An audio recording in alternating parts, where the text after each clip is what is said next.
L'histoire du peuple juif vous intéresse? Retrouvez Liana Gurfinkel dans Un jour notre histoire sur Studio Kalita. C'est tous les matins pour découvrir ensemble les événements et les personnages qui ont fait notre histoire. Liana, bonjour, Boker Tov. Boker Tov, Daniel, Lag Baomer Sameach. Ah, Lag Baomer Sameach, oui, effectivement. Je vous rappelle. Je ne pensais pas exactement que c'était en 16 disait ça, mais enfin, pourquoi pas, hein, voilà. Hot Shebahod. Oui, voilà. Alors, donc vous allez nous parler de quelque chose qui est lié à Lag Baomer. Exactement. Alors, la date de Lag Baomer, on le sait bien, on en parle beaucoup, c'est la Iloula, le Yortzeit de Rabbi Shimon Bar Yochai. J'ai jamais entendu qu'on disait Yortzeit de Rabbi Shimon Bar Yochai, mais enfin bon. Mais je suis sûre que chez les Chassidim, ça doit se dire. Non, je pense pas qu'ils disent la Iloula. Oui, je crois qu'ils disent la Iloula, mais enfin bon.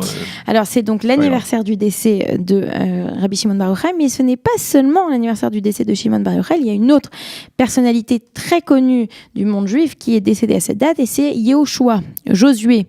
Alors, Josué, donc le premier prophète après Moshe, qui va donc nous mener et qui va conquérir la terre d'Israël, et donc décédé à cette date-là. Et il y a une ancienne coutume dont j'aimerais vous parler aujourd'hui qui s'appelle le Tzom Yehoshua, donc le jeûne de Yehoshua, qui est une coutume dont on a retrouvé des traces, qui était suivie par les Juifs qui habitaient en Galilée dans le premier millénaire de notre ère, c'est-à-dire entre 0 et 1000. Donc c'était une période où il y avait beaucoup de Juifs qui habitaient en Galilée. Et donc c'est de ça dont j'aimerais vous parler ce matin, peut-être un sujet que peu de personnes connaissent. Alors, où il est enterré, Yehoshua bin Nun, pour nos auditeurs? C'est une bonne question, ça. Mais je pensais que c'était ça que vous alliez nous dire. Ah non, c'est où? Non, c'est pas parce que Rabbi Shimon Bar Yochai, c'est autour de... Si c'est la Iloula de Yehoshua bin Nun... Alors, il est enterré où, Yehoshua bin Nun? On va vérifier, dans quelques instants, on le saura, mais avec Rav Google, on le saura. Attendez, Yehoshua bin Nun, on va regarder ça. Enfin, vous regardez. Allez-y, alors, dans l'histoire juive, on a donc l'entrée du peuple juif en terre d'Israël, et quand le peuple juif entre en terre d'Israël, eh bien, on a d'abord une grande victoire qui est la victoire de la ville de Yéricho. Donc, ils passent le Jourdain, ils prennent la ville de Yéricho, tout va bien, c'est l'euphorie, tout le monde est content. Et ensuite, on a une seconde guerre qui se présente, c'est la guerre de Haï, de la ville de Haï. Maintenant, la guerre de la ville de Haï, ça se passe moins bien. Il y a deux guerres de la ville de Haï. Quoi? Oui, parce que Haï, ça fait mal. Voilà, exactement, bravo Daniel. Puisque dans cette guerre de Haï, au moment de la conquête de la terre d'Israël, Dieu dit vous allez vous battre et je vous donnerai tout. Et donc on n'est pas censé entre guillemets avoir de pertes dans ces batailles. Et au moment après avoir réussi à avoir la ville de Yéricho sans perte, on se tourne vers la ville de Haï pour la prendre. Et à ce moment-là, on a, des pertes du peuple juif. Et donc, il y a une grande question. On ne sait pas ce qu'il se passe. Et Yehoshua bin Nun, lui, va s'endeuiller. Il va déchirer ses vêtements. Il va tomber à terre et il va commencer un jeûne puisqu'il ne comprend pas ce qui s'est passé. Et c'est à ce moment-là, que Dieu va apparaître à Josué et va lui dire ce n'est pas de ta faute, c'est de la faute, de Achan, qui est donc un juif, un des Bnei Israël, du Ham Israël, qui est entré, qui a fait la bataille de Haï, et qui au lieu de juste, à Yéricho, il a pris du butin, alors que c'était interdit, tout à Yéricho devait être détruit. Et donc, comme il a pris du butin, c'est la raison pour laquelle vous allez être punis, et c'est à ce moment-là que donc après ce jeûne de Yehoshua, on a cette réponse de Dieu, et Yehoshua comprend en fait ce qui s'était passé. Et c'est donc pour cette raison qu'on a l'habitude de faire ce jeûne de Yehoshua à sa mémoire. Alors on a eu donc des traces de ce jeûne. On a retrouvé plusieurs écrits.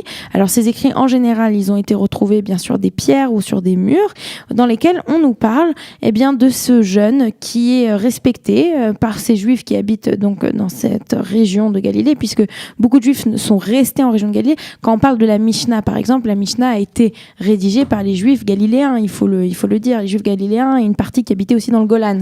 Contrairement au Talmud, qui lui va être en partie rédigé par les Juifs de Babylonie et aussi rédigé par les Juifs en Israël, le Talmud Yerushalmi.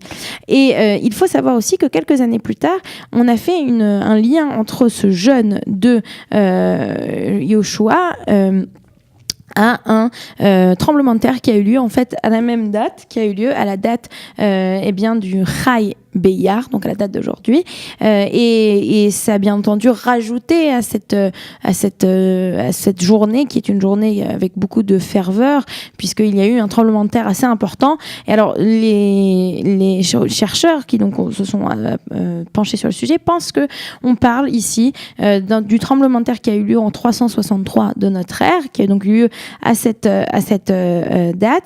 Et puis il faut dire aussi que c'est à cette même date qu'il y a eu la destruction du temple de Julianus, de Julien, qui était donc en Eretz Israël. Donc tout s'était bien formé autour de cette date, et c'est la raison pour laquelle, au premier millénaire de notre ère, en Eretz Israël, les Juifs de Galilée avaient l'habitude, aujourd'hui, de jeûner et de faire ce qu'on appelle le jeûne de Josué, Tzom Yoshua.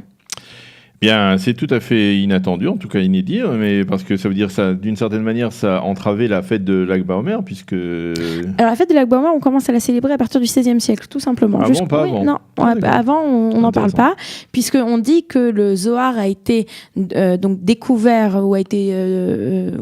c'est Rabbi Shimon Bar Yochai qui l'a découvert et qui l'a apporté au peuple, mais ensuite, ça a été caché. Et ce n'est qu'au XVIe siècle, à Tzfat et à nouveau en Galilée, quand les Juifs qui sont sortis d'Espagne, qui sont les descendants des rescapés de l'Inquisition, qui s'installent donc en Galilée, qui vont refaire découvrir le Zohar, et c'est la raison pour laquelle, à partir du XVIe siècle seulement, on commence non seulement à célébrer Lag BaOmer, mais aussi tout simplement à prendre des minagim qui ont des origines kabbalistiques. Voilà, alors on a vérifié entre-temps, bien entendu, c'est dans un village arabe qui fait le Haret, que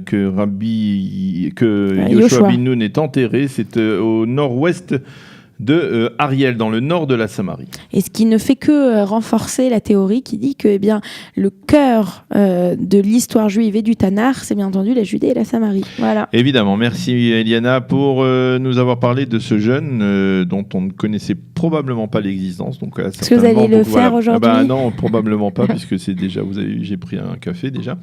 Et donc, ce sera pour une autre occasion. Merci beaucoup Eliana de nous avoir éclairé là-dessus, et nous allons marquer une petite pause et tout de suite après la revue de la presse, jingle et la presse.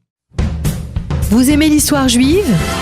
Retrouvez Liana Gurfinkel dans Un jour notre histoire sur Studio Kalita, c'est tous les matins, pour découvrir ensemble les événements et les personnages qui ont fait notre histoire.